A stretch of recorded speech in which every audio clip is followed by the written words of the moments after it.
เพื่อนๆและคุณผู้ชมนะครับและ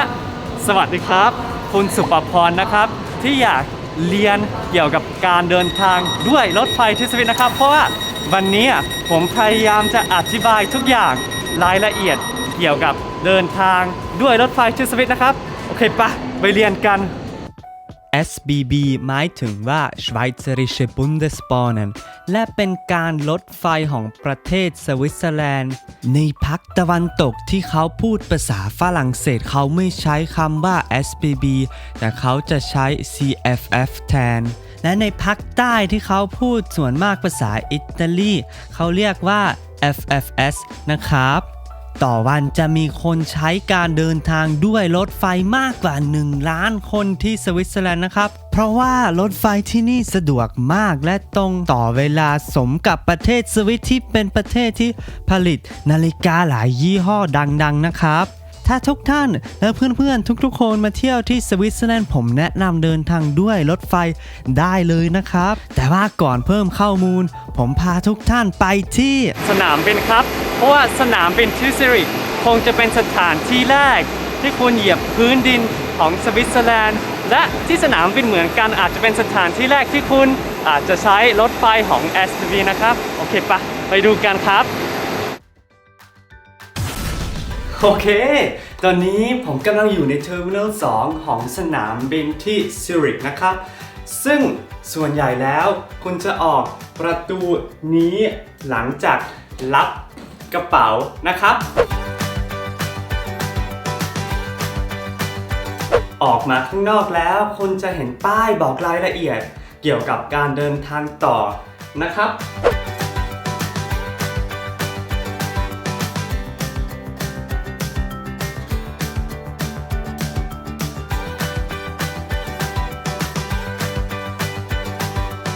ฝั่งซ้ายคุณไปรถแท็กซี่ได้ถ้าคุณอยากเดินทางด้วยรถไฟคุณก็เดินตรงไปและเข้าสาขาช้อปปิ้งนะครับ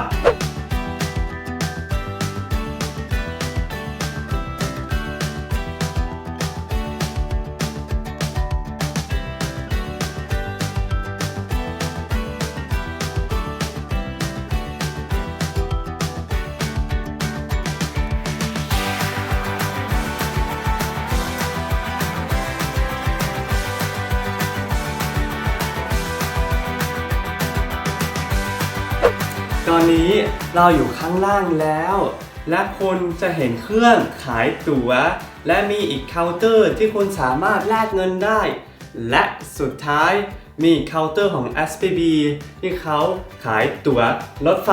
นะครับโอ้โหตอนนี้ตัวผมกำลังอยู่ในเว็บไซต์ของ SBB นะครับสวยจริงๆเลยพูดเล่นถ้าคุณอยากเห็นตั๋วที่ผมจะแนะนำคุณต้องกด Leisure Holiday ตรงนี้นะครับและกด International Guest และ scroll ลงนิดหน่อยเฮ้ยไม่เยอะแบบนี้ขึ้นนิดหน่อยตรงนี้แหละตรงนี้คุณจะเห็นว่า Swiss Travel Pass ที่ผมจะอธิบายนะครับกับตัวนี้คุณสามารถเดินทางด้วยรถไฟ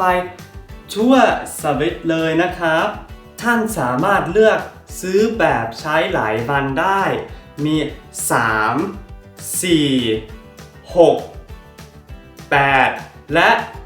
15วันนะครับที่คุณจะเลือกได้ตัวนี้ Swiss Travel Pass แต่ว่าเมื่อไหร่คุณ activate Swiss Travel Pass คุณต้องใช้ติดกันเลยหมายถึงว่ายังไงโอเคสมมุติวันนี้วันเสาร์นะครับสมมุติผมซื้อ Swiss Travel Pass สำหรับ3 วันและผมอยาก activate ใช้วันนี้นะครับผมต้องใช้วันนี้พรุ่งนี้วันอาทิตย์และวันจันทร์นะครับโอเคแต่ว่าถ้าคุณอยาก flexible นิดหน่อยคุณไม่ชอบใช้ติดกันมี option 2 นะครับถือว่า Swiss Travel Pass Flex นะครับกับ Swiss Travel Pass Flex คุณก็สามารถเลือกได้3 วัน4 วัน6 วัน8 วันและ15 วันนะครับแต่ว่าคุณไม่ต้องใช้วันติดกันเลยสมมุติผมซื้อ Swiss Travel Pass Flex และ Activate วันนี้วันเสาร์สำหรับ3 วันนะครับผมใช้วันนี้ได้และเลือกอีกวันอังคาร อีกวันพุธสมมติอะไรแบบนี้นะครับ flexible มากๆเลยซึ่งเพราะว่ามัน flexible นิดหน่อยราคาก็ flexible ใช่ไหมมันขึ้นราคานิดหน่อยแพงกว่านิดหน่อยตัวนี้นะครับ2ตัวนี้นะครับ Swiss Travel Pass และ Swiss Travel Pass Flex มี 2 ชั้นนะครับมี First Class และ Second Class นะครับโอเคและถ้าคุณอายุต่ำกว่า25นะครับคุณโชคดีมากเพราะว่าทำไมอายุต่ำกว่า25แปลว่าคุณได้ลดราคาของ Swiss Travel Pass และ Swiss Travel Pass Flex 30% เลยอันนี้ไม่ใช่น้อยนะลดราคาได้ 30% ถ้าคุณอายุต่ำกว่า25นะครับตอนนี้ผมอธิบายแล้ว Swiss Travel Pass และ Swiss Travel Pass Flex นะครับ2นี้ก็คือตั๋วรถไฟใช่ไหมแต่ว่ามีอีก option หนึ่ง option ที่ 3 ที่ผมอยากอธิบายให้คุณผู้ชมนะครับคือว่า half fare card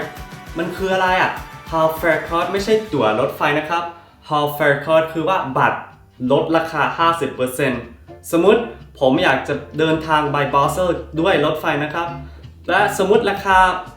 50 แฟรงค์อะไรแบบนี้ผมไม่รู้นะสมมุติราคา50 แฟรงค์ถ้าผมถือ half fare cardผมต้องจ่าย 50% เองก็เป็น25 แฟรงค์นะครับราคาของ half fare card ก็นี่ไง120 แฟรงค์อาจจะคุ้มนะอาจจะไม่คุ้มผมไม่รู้ก็แล้วแต่คุณใช้รถไฟเยอะและคุณใช้กี่วันโอเคแล้วหลังนี้ผมอยากจะเพิ่มข้อมูลนิดหน่อยนะครับถ้าคุณมี Swiss Travel Card หรือว่า Half Fare Card คุณสามารถใช้ลดราคาตั๋วเวลาขึ้นเขาบางที่นะครับและข้อมูลนี้สำคัญมากๆสำหรับผมด้วยนะเพราะว่าโอเคผมจะเล่าให้ฟังนะครับคุณจำได้ไหม EP 11 ใช่ไหมใช่ EP 11 ของช่องนี้ที่ผมขึ้นโกรนกรอดที่ผมเกือบใจจะขาดเลยกระเป๋าสตางค์ร้องไห้ที่ผมจ่าย88 แฟรงค์ขึ้นโกรนกรอดเกือบไม่ไหวเลยแต่ถ้าจริงๆนะผมลืมถามผมลืมเช็คในเว็บไซต์เพราะว่าผมก็ถือ Half Fare Card เหมือนกันถ้าผมเช็คล่วงหน้าในเว็บไซต์คุณจะเห็นว่าถ้าถือ Half Fare Card คุณสามารถได้ลดราคา 50% เ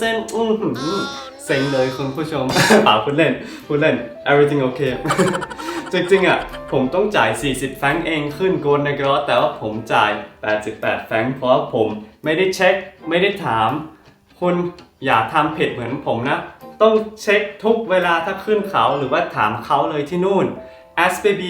มีลิสต์เหมือนกันที่เขาเขียนทุกกระเช้าที่คุณสามารถลดราคาได้กับบัตรผมจะไว้ลิสต์ของ SBB ที่เขาเขียนทุกกระเช้าที่คุณได้ลดราคาข้างล่างใน description ของวิดีโอนี้นะครับถ้าคุณมาเที่ยวที่สวิตผมแนะนำเลยไปดูในลิสต์ก่อนถ้าคุณสมมติขึ้นริกิขึ้นเซนติสดูในลิสต์ก่อนคุณอาจจะได้ลดราคาตั๋วนะครับและตอนนี้คุณอาจจะคิดว่าโอ้โหข้อมูลแบบนี้ดีแต่ว่าซื้อตั๋วที่ไหนผมก็มีความถามนี้นะครับผมไม่รู้จริงๆซื้อตั๋วที่ไหนผมรู้ว่าในเคาน์เตอร์ซื้อได้เคาน์เตอร์ของ SBB สถานีรถไฟใหญ่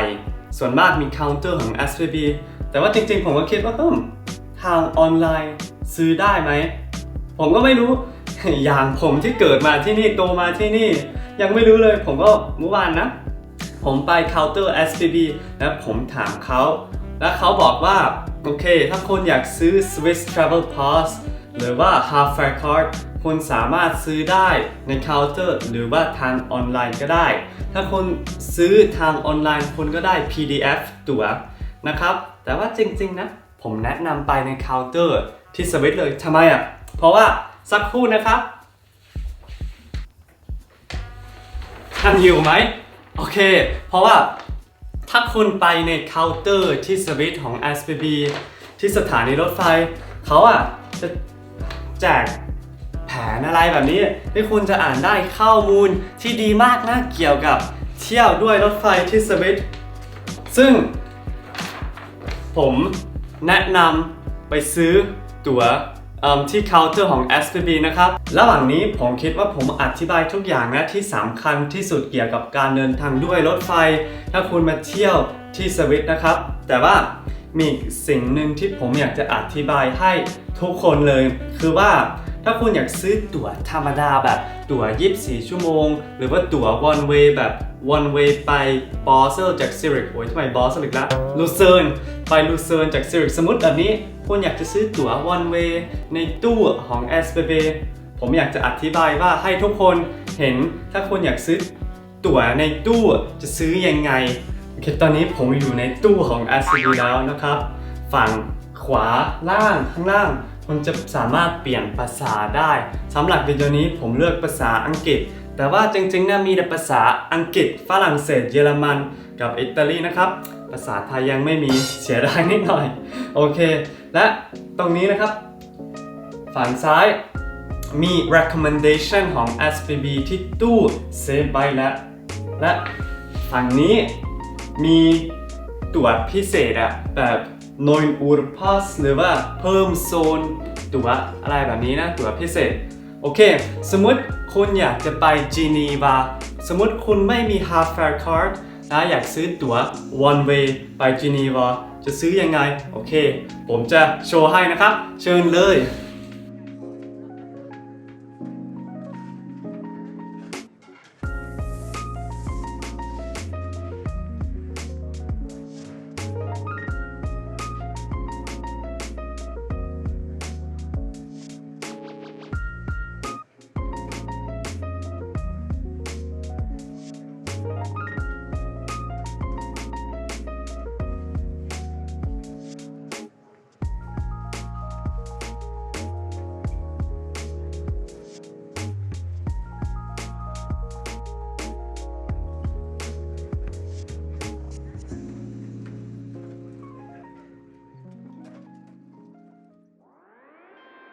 ระหว่างนี้เพื่อนๆรู้แล้วนะ Swiss Travel Card Half Fare Card คือว่าอะไรแล้วคุณรู้ละใช้ตู้ของ SBB ยังไงนะครับโอเคตอนนี้ผมอยากจะแนะนำ7ข้อนะที่ผมคิดว่าสำคัญน่าสนใจถ้าคุณใช้รถไฟของ SBB ที่สวิตนะครับอย่างแรกผมแนะนำแอป SBB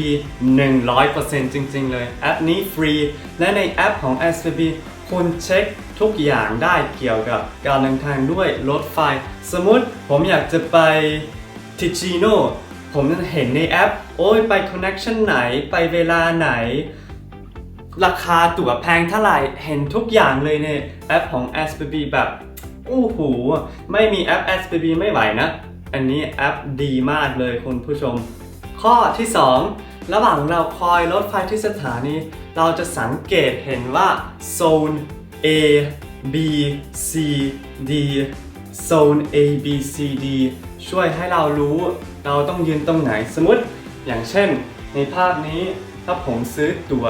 second class ชั้น 2ผมต้องคอยในโซน B นะครับโอเคข้อที่ 3ถ้าคุณเที่ยวในซิริกในเมืองซิริกคุณอาจจะสังเกตว่าเฮ้ยมีอีกตู้หนึ่งที่ขายตั๋วไม่ใช่ตู้ของ SBB ตู้สีน้ำเงินที่เขียนว่า ZVV แปลว่าอะไรหมายถึงว่ายังไง ZVV แปลว่าหมายถึงว่า Zürcher Verkehrsverbund นะครับกับตู้นี้คุณซื้อได้ตั๋วรถบัสรถรางรถไม่ใช่รถนะเรือก็ได้ที่ซิริกนะครับอันนี้ก็เป็นตู้เฉพาะจังหวัดซิริก